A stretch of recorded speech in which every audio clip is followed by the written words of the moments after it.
Alors, on a coupé parce que j'ai été très très long et du coup on s'est dit qu'il fallait qu'on gagne un tout petit peu de temps par rapport à la durée du débat exceptionnellement.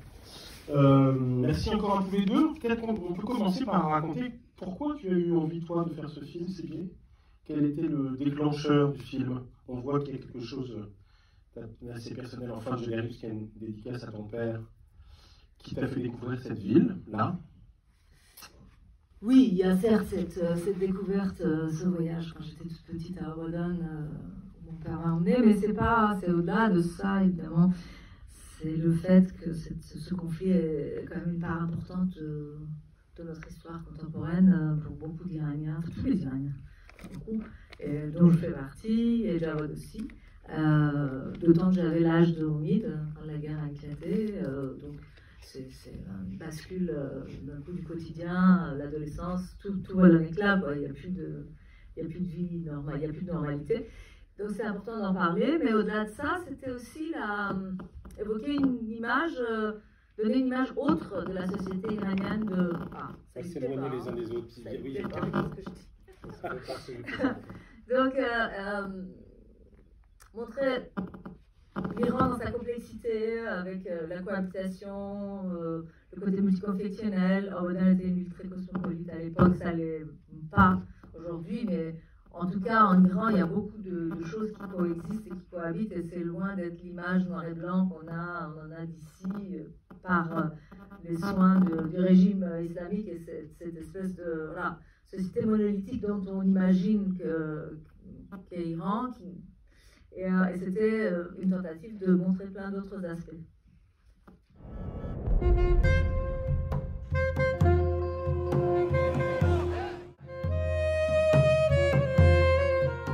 On a cherché à partir du moment où on décide de s'attaquer à cette période-là. On se dit que c'est le début de la guerre qui nous intéresse, c'est le siège de Obodon qui nous intéresse. Ça, c'était un choix délibéré dès le départ. Très vite vient Omid. L'âge de Omid est fixé à 15 ans, 14-15 ans, ado. Ça aussi, c'est une décision. Et ensuite, il y a l'histoire du Lange, donc le bateau sur lequel ils partent à la fin. Ça aussi, ça vient assez vite. Et après, petit à petit, les choses commencent à se mettre en place. C'est-à-dire les éléments, je lui dis, moi je voudrais qu'il ait un animal de compagnie, Omid. Donc on discute, on est d'accord, on n'est pas d'accord, on s'engueule, on continue à parler. Et parallèlement, donc, je demande à des gens, à des amis qui sont en Iran, notamment un bonhomme de Obodon qui n'est pas cité ici parce qu'il vit en Iran, il y aurait des soucis, de m'envoyer des choses. Donc, il vient une fois à Paris, puis après il m'envoie des choses par des disques durs, des livres, comme ça. Et j'abreuve les autres membres de l'équipe. Donc Zaven, et puis plus tard les storyboarders, et puis les autres membres qui dessinent les décors, etc. À coup de bouts de roches, de films, de liens YouTube, de photos, de documents. Et ça circule, et je traduis des choses, et puis je leur transmets, j'essaie de transmettre. Et c'est comme ça qu'on avance, en fait. Et après, il fallait aussi les guider et les former, en tout cas, à pouvoir déceler les documents de propagande, parce qu'il y avait énormément de documents qu'on recevait, qui étaient des documents de propagande faits par le régime. Et il fallait savoir lire, quand même, et ne pas reproduire stricto sensu, je sais pas... je me souviens de l'histoire du bandeau, par exemple, sur le front, c'était un des éléments, un exemple, j'en voulais pas, ou alors le drapeau de la République islamique, bon, ça c'est banal, c'était un choix, je n'en voulais pas, donc on n'en a pas mis, il y a un drapeau vide, il n'y a pas le sigle. Des exemples comme ça, mais des choses plus fins aussi, où il fallait effectivement faire attention à retranscrire de façon juste des détails historiques pour ne pas faire d'anachronisme.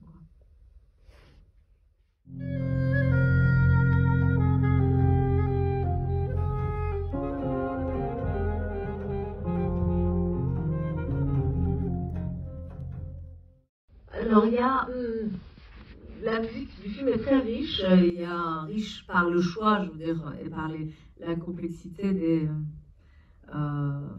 différents styles qui cohabitent, pardon. Goldorak déjà. Il y a Goldorak déjà, évidemment. Il y a la chanson de Farhad, oui. Jom'eh, qui est une chanson culte. Farhad est un chanteur iranien qui est décédé à Paris, malheureusement en exil aussi. Et Jom'eh, au moment de l'accident, pour les non-iraniens, voilà, il commence à siffler, il pousse la cassette dans le lecteur et ça part. Ça, c'est une chanson qui était très importante. Il y a la chanson de Elohé. Et puis, il y a la BO de Eric Truffaz, avec qui j'avais déjà travaillé il y a quelques années. En fait, je l'avais contacté pour La Sirène, mais La Sirène a mis tellement de temps à se faire qu'entre-temps, on a fait un autre film ensemble. Qui est celui que vous avez vu l'an dernier, je pense que Sophie, tu étais là, Demain je traverse, et où Eric avait fait la bande originale. Et puis, il y a quand même aussi la musique de Saïd Chambezodeh, qui est un musicien du sud de l'Iran, qui a vécu à Obodon aussi, et qui est très caractéristique de Khouzestan, de cette région. Cet instrument à double pot, la percussion d'Amam, qui ouvre le film et qui finit le film. Il y a ça, qui est joué par son fils, Narib, qui est un autre musicien, maintenant, qui joue tout seul aussi beaucoup, percussionniste. Et puis, et le néambon, qui est l'instrument qui est joué par le grand-père, au moment où il pleure, au moment du deuil. Donc, tout cet ensemble a formé cette mosaïque que vous avez écoutée, mosaïque sonore. Puis encore d'autres petites choses par-dessus.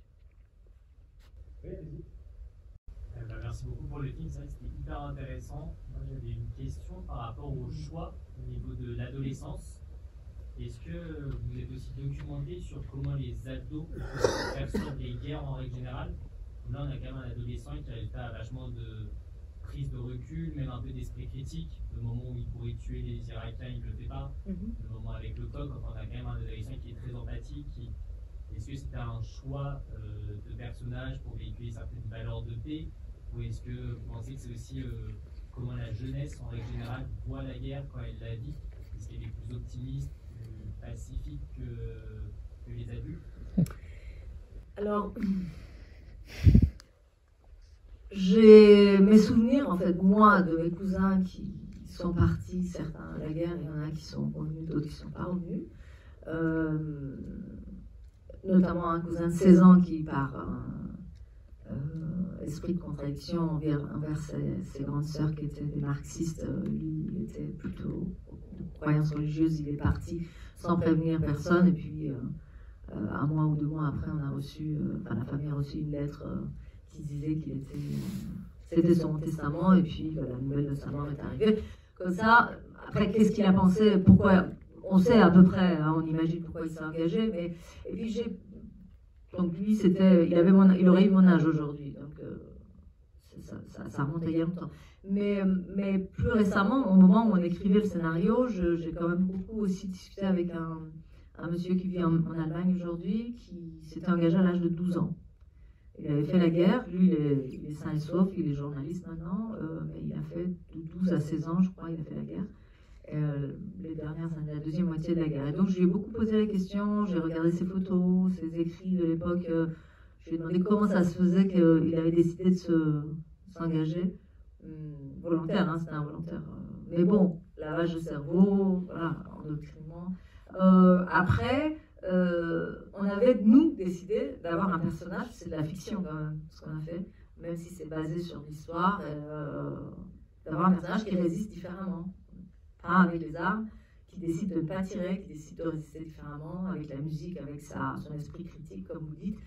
Donc ça, tout ça, c'est venu par Jawad, par moi, enfin, c'est notre choix, en fait, dramaturgique, pour camper le personnage et lui donner des choses, et même la façon dont le coq, par exemple, c'était un choix de lui donner un coq de combat et qu'en fait, finalement, il le retire, qu'il ne le laisse pas aller jusqu'au bout du combat pour qu'il ne tue pas l'autre coq. Et qu'au lieu de tirer sur les Irakiens, qu'ils fassent un tambour de guerre pour les faire fuir. Tout ça, ce sont des stratagèmes dramaturgiques, évidemment, avec lesquels on arme le personnage, quoi. Donc l'arrière-plan, c'est un peu quand même que dans l'histoire du cinéma iranien, le film de guerre est un genre important, et qui pour le coup est un genre plutôt belliciste. Enfin, c'est quand même... Ouais. Belliciste, ouais, monopolisé par les hommes, pro-régime, oui, la guerre en Iran, la guerre Irak-Iran s'appelle la défense sacrée, c'est la terminologie officielle.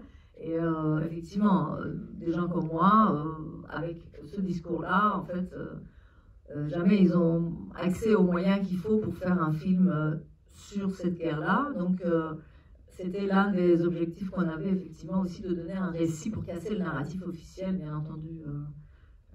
Et aussi de montrer qu'il y a des gens différents, genre Fahashid qui a l'air d'être voilà, quelqu'un de gauche, plutôt un coquin qui a fait la guerre aussi. Il y a des gens d'horizons différents, différents qui sont partis faire la guerre. Ils n'étaient pas tous pro régime, ils n'étaient pas tous croyants.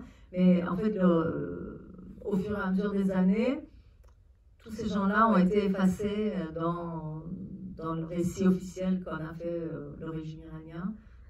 Ne sont restés que des gens qui se battaient pour aller au paradis, les gens qui prenaient les armes pour défendre leur famille ou leur pays, ça n'existait plus. Donc l'idée c'était de montrer, voilà, montrer qu'il y avait des Arméniens, montrer qu'il y avait des gens différents, des marginaux, des gens qui... donc c'est cette galerie de personnages que vous avez rencontrés. Isabelle, moi je veux bien quelques explications un peu techniques, c'est-à-dire que le film est en 3D, mais avec un traitement plutôt 2D. Enfin, c'est quoi la technique que vous avez retenue ensemble et quel type d'image du coup ça vous aidait à produire? En fait, la manière dont on a travaillé le film, c'est que c'est une technique que j'avais déjà commencé à développer à l'époque pour mon court-métrage d'ailleurs, où les personnages sont en 3D, mais avec un certain nombre de dispositifs techniques que je vous épargne, qui permettent de faire en sorte que ça ressemble à mes illustrations, tout simplement. Et ça donnait aussi la possibilité à ces vidéos de pouvoir en fait avoir les personnages un petit peu comme des marionnettes et de pouvoir les diriger les animateurs plus facilement qu'avec du dessin animé par exemple, où chaque nouvelle version d'une animation aurait été beaucoup plus un enjeu parce que ça aurait pris beaucoup plus de temps à faire. Et le fait de faire le film comme ça en 3D, ça permettait aussi à ces vidéos d'avoir des axes de caméra, d'avoir littéralement une caméra virtuelle que vous pouvez déplacer et retrouver les focales, en fait, retrouver le même vocabulaire qu'elle aurait eu sur un plateau de tournage physique, mais là, de manière virtuelle. Et donc, du coup, ce dispositif, il correspondait bien à quelqu'un qui fait de la prise de vue réelle. Et ça permettait d'avoir cette habitude un petit peu. Et quelque chose d'assez immédiat dans la pratique. Et sur le traitement de la couleur, c'était quoi vos choix principaux? Parce qu'elle est quand même très marquante dans le film. En fait, ce qu'on voulait dès le départ, c'était réduire en fait, les couleurs, puisque toutes ces personnes sont enfermées dans cette ville qui est assiégée. Et donc, on voulait donner une personnalité forte aux couleurs, enfin, via les couleurs, vraiment créer un impact et aussi créer des liens entre certains lieux. Pas forcément la chose la plus symbolique, mais juste montrer que tu sors jamais. Un personnage peut parcourir toute la ville et se retrouver dans un endroit, parfois retrouver les mêmes couleurs ou les mêmes ambiances colorées, et puis après, voilà, avoir comme ça un certain nombre de couleurs vraiment impactantes qui représentent leur quotidien et jouer avec des...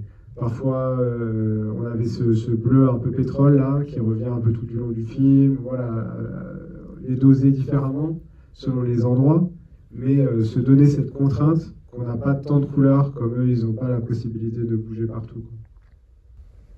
Jusqu'au camailleux de couleur chaude de la fin, quand même, qui est très symbolique. Exactement. Les chants du coq, par ailleurs, enfin, il y en a toujours pour le coup dans la Renaissance, quoi. Oui, à la fin, il y a une espèce d'explosion chromatique, c'est vrai. Merci beaucoup, Sylvie Vedjoun.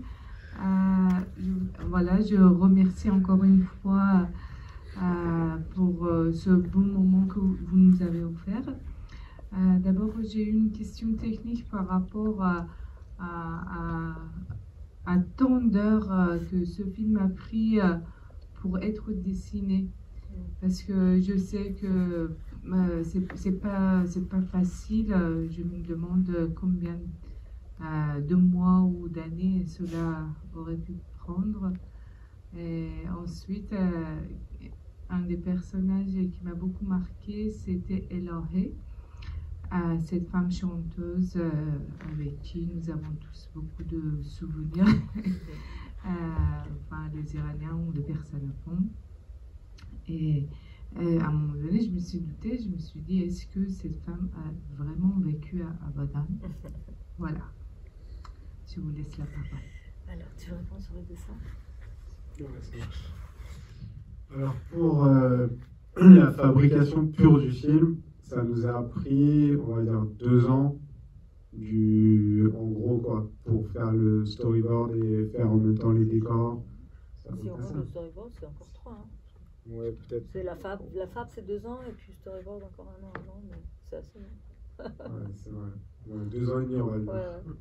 Et donc, voilà. Entre le storyboard, la fabrication des décors, le design des personnages, leur fabrication en 3D, et après l'animation, et puis un peu réunir tout ça à la fin au compositing, c'est à peu près la durée que ça nous prend. Est-ce que vous étiez chef d'orchestre ou il y avait une équipe qui a dessiné et vous avez plutôt... En fait, la manière dont on fonctionne, c'est moi j'avais fait beaucoup de dessins de référence, et après on avait beaucoup de personnes qui venaient dessiner en fait comme moi, c'est-à-dire j'avais mis en place tout un dispositif pour en fait expliquer comment ils allaient arriver à dessiner comme moi et dessiner dans le style du film. Et ensuite on les guidait dans la fabrication, dans le dessin des décors par exemple, ou dans le dessin des personnages pour approfondir leur design ou ce genre de choses. Et donc on avait en fait énormément de personnes ont travaillé sur ce film. Et nous, on les guidait au quotidien. Donc c'est à la fois beaucoup de préparation, avec énormément de dessins de référence, etc. Et aussi beaucoup de travail un peu de chef d'orchestre, comme ça, de guider les gens, d'interagir avec eux et de les amener dans la bonne direction. Et aussi de les rendre très autonomes, c'est-à-dire qu'il ne s'agit pas d'en faire des marionnettes, au contraire, c'est des artistes.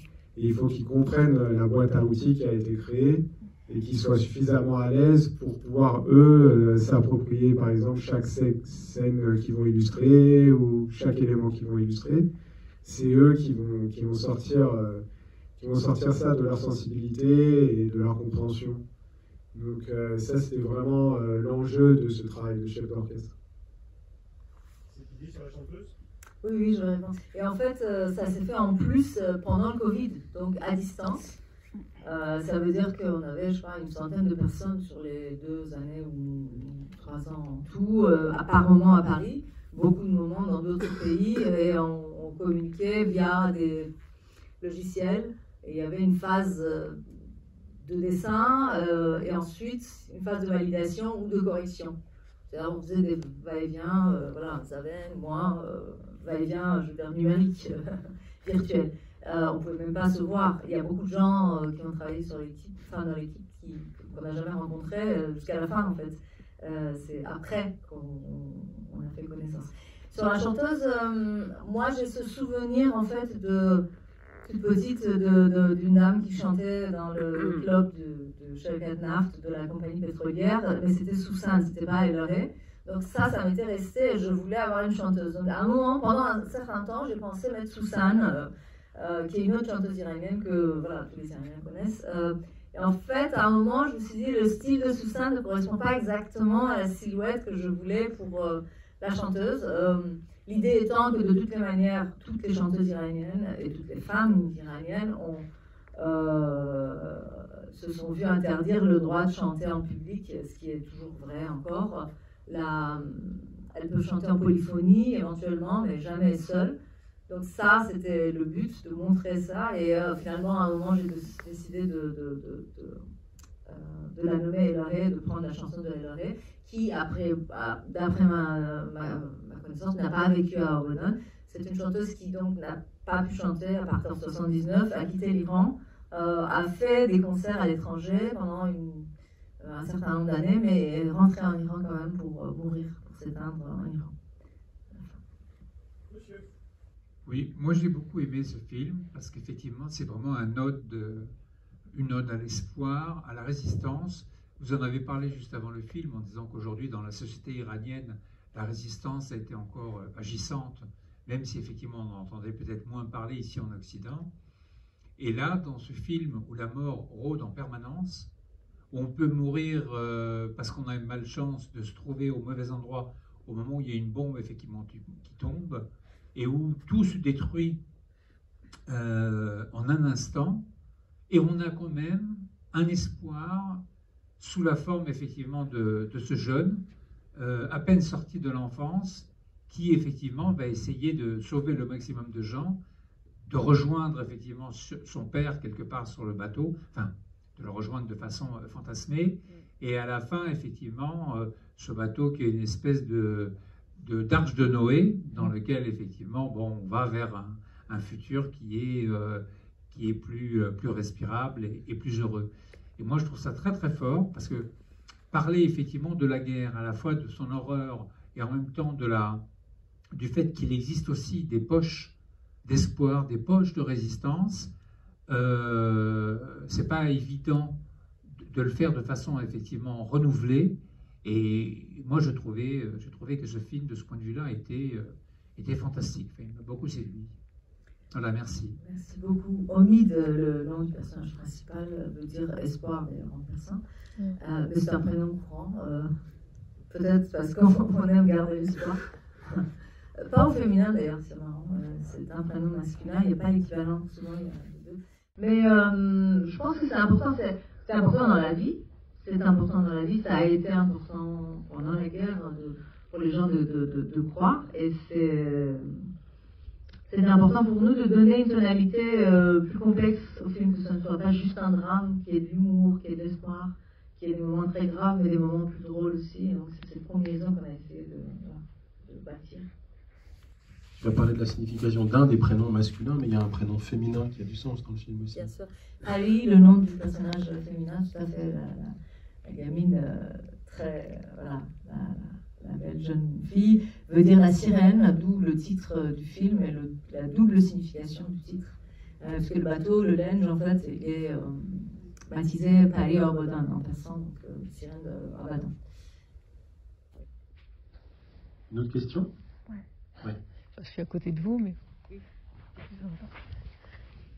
Moi, ce qui m'a le plus frappé, je pense que le personnage dont je me souviendrai le plus, c'est le monsieur qui va réparer le moteur du Lenge, qui prononce un blasphème à un moment. On est d'accord que c'est un blasphème quand on dit que Dieu est le premier à avoir triché. Je voulais savoir d'où il venait ce blasphème, si ça vient d'Iran ou si ça vient de votre tête. Mais je l'adore. C'est une idée du scénariste Javad. Il tenait beaucoup à cette scène. Il voulait vraiment qu'il y ait une sorte de monologue existentiel par cet ingénieur qui se prenait un peu pour un dieu, quoi, parce qu'il avait fabriqué la raffinerie. C'est mon bébé, regarde. Et voilà, du haut de cet immeuble, à ceci près que à cette époque-là, apparemment, l'immeuble le plus haut de la ville de Orbodan était un immeuble de 7 étages qui était inachevé, comme ce qu'on a montré là, et qu'on appelait Sartomen Haftavaré, donc c'était exactement ça. Mais c'est un personnage qui a été inventé, effectivement, et Javad tenait beaucoup à cette... pour montrer l'absurdité de la guerre, parce qu'en fait, pourquoi est-ce qu'on se bat, en fait? Pourquoi est-ce que Poutine attaque l'Ukraine? C'est tellement stupide, c'est tellement absurde. C'est ça, en fait, c'était ça, montrer ça, mais de façon drôle, enfin, dans un dialogue qui avait du punch, et oui, on peut dire que c'est un blasphème, mais oui, ça vient de là. Cette guerre-là est peut-être encore plus absurde que les autres, parce que quand même les frontières restent identiques en 88 à l'issue de la guerre, quoi. Complètement. Donc, elle n'a vraiment servi à rien, si ce n'est à faire des centaines de milliers de victimes. Moi, il y a une phrase que je ne comprends pas à la fin, mais je dis ça, je n'ai pas vérifié c'est que dans le dernier texte, on associe le nombre de morts et de blessés. Il y a 1 500 000 morts, blessés et disparus. Je trouve ça toujours bizarre, ça. On compte en même temps les blessés et les morts. Parce que le propre d'un blessé, c'est que quand même à un moment, il revit, il vit. Il vit, mais bon, il y a beaucoup de gens, en fait, en Iran, en tout cas, c'est le cas. En Irak, il y en a aussi, peut-être, mais Saddam a beaucoup utilisé d'armes chimiques contre la population civile iranienne et l'armée aussi. Donc il y a énormément de grands handicapés en Iran, donc ils sont vivants, mais ils sont extrêmement diminués en ayant respiré le gaz. Voilà. Et ça, c'est. Après, ils meurent, je sais pas, des décennies après, mais avec des souffrances atroces, quoi. C'est pour ça qu'on a, voilà, pas voulu détailler, mais c'est un chiffre global, c'est encore plus frappant, mais en effet, on aurait pu faire le distinguo.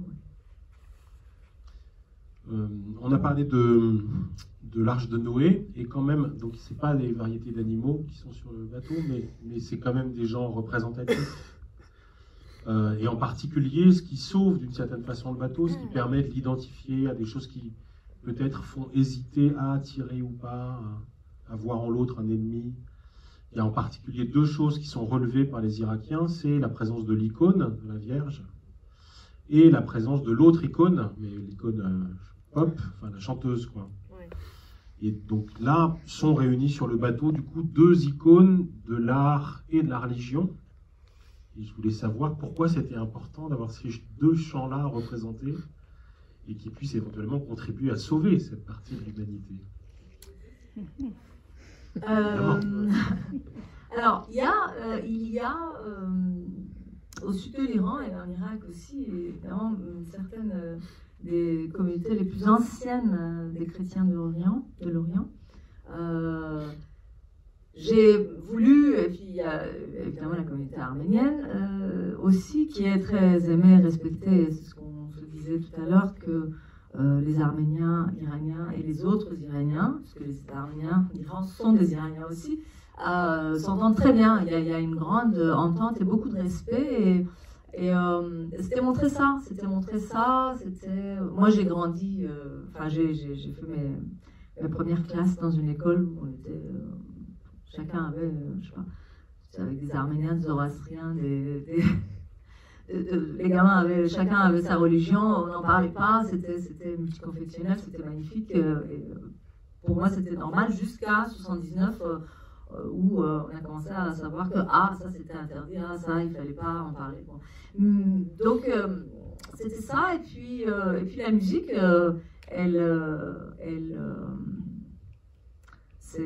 l'Iran a rayonné et les chanteurs pop iraniens sont très aimés dans les pays alentours, les chanteuses notamment, mais pas que, les chanteurs aussi. Et puis il y avait cette anecdote, il y a une autre chanteuse, il y a une diva iranienne qui s'appelle Gougouche, qui vit à LA, à Los Angeles, et les délégations, les premières qui étaient allées en Iran, du Tadjikistan, Suratami avait posé comme première question officielle: alors comment va Madame Gougouche? Donc le président iranien était bien emmerdé, il ne savait pas quoi dire. Du coup, voilà, c'était montrer un peu ça. Moi, j'ai voyagé en Ouzbékistan, à Istanbul aussi, dans plein de villes, même à Tunis, où les chauffeurs de taxi, tout d'un coup, sachant que j'étais iranienne, mettaient une chanson iranienne pour me faire plaisir. Donc je voyais qu'ils connaissaient. Et c'est montrer un peu ça. Heureusement qu'il y a ces parties comme Goldorak, d'ailleurs, c'est ça qui les unit, les deux côtés du fleuve. Quand on travaille aussi longtemps sur un film, ça veut dire qu'en même temps, on arrive à anticiper sur le film qu'on fera après, ou pour l'un et pour l'autre d'ailleurs? Oui. Oui. Heureusement d'ailleurs. Oui, il y a les projets qu'on a avant, et puis il y a les projets qu'on a après, et puis pendant ce temps-là, on travaille sur celui-là, mais ça prend tellement longtemps. Disons qu'il y a une discontinuité, enfin il y a des phases qui s'achèvent et d'autres phases qui commencent et continuent, voilà. Et on arrive à... C'est pas toujours évident, mais on arrive à travailler sur autre chose quand même en parallèle. Zaven, d'ailleurs, est en train de faire son premier long. Ouais, en ce moment, je réalise mon premier long métrage d'animation. Du coup, je travaillais dessus alors qu'on faisait La Sirène. Et là, en ce moment, je suis en train de faire exactement ce que je vous décrivais, avec toute mon équipe qui est d'ailleurs en partie la même. Et j'écris la suite aussi, hein. On fait toujours ça, avec la même production, avec notre producteur Sébastien Lebeau. On travaille constamment sur les projets. Quand tu en fais un, tu écris l'autre le matin. Et c'est quoi le sujet? C'est l'adaptation de Allah n'est pas obligé de Amadou Kourouma. Donc c'est aussi un film de guerre qui se passe là au Libéria, dans les années 90. Et voilà. On en parlera, j'espère, dans quelque chose comme 1 an et demi. Avec grand plaisir. Sépidie, tu veux nous raconter, toi, le sujet de ton prochain film? Alors le mien, le prochain, c'est pas une animation, c'est celui d'après qui sera une anime, mais le tout prochain, c'est un western. Oh. Un western iranien, déjanté, musical, fou, noir et blanc, dans le désert. Voilà. Waouh! Pour vous donner envie. Il sera tourné où? Ça, on est en train de le déterminer. Il faudrait que ce soit un endroit aride. Bon, pas en Iran, parce que je ne peux pas y aller. Mais on fait les repérages et ce sera normalement tourné l'an prochain. Donc, voilà. Bon, ben, on croise les doigts pour vos 2 projets. Merci beaucoup à tous les deux. Merci à Si. vous. Merci à Philippe, à Luc. Et n'oubliez pas qu'on sort, je veux bien qu'on sorte tous ensemble en vrai, parce qu'on était en même temps en direct avec l'extérieur. Tout à l'heure, il y a eu des tirs de mortier. Oh non! Si. Mais les musiciens sont restés sur place. C'est parce qu'on a fait un film de guerre. Voilà, ben voilà, merci. Hein. Mais ça continue à jouer du coup Storytsa en musique, donc a priori ça s'est quand même calmé et ça devrait être calme, mais il faut quand même qu'on fasse gaffe en fermant, enfin en ouvrant et en fermant la porte, parce qu'hier ils ont essayé de l'ouvrir, la porte de l'escalier de la terrasse. Donc je vais sortir, ou Philippe va sortir en même temps que vous. Je vais nommer Philippe responsable de la sortie, parce que moi je vais mettre l'alarme de l'autre côté.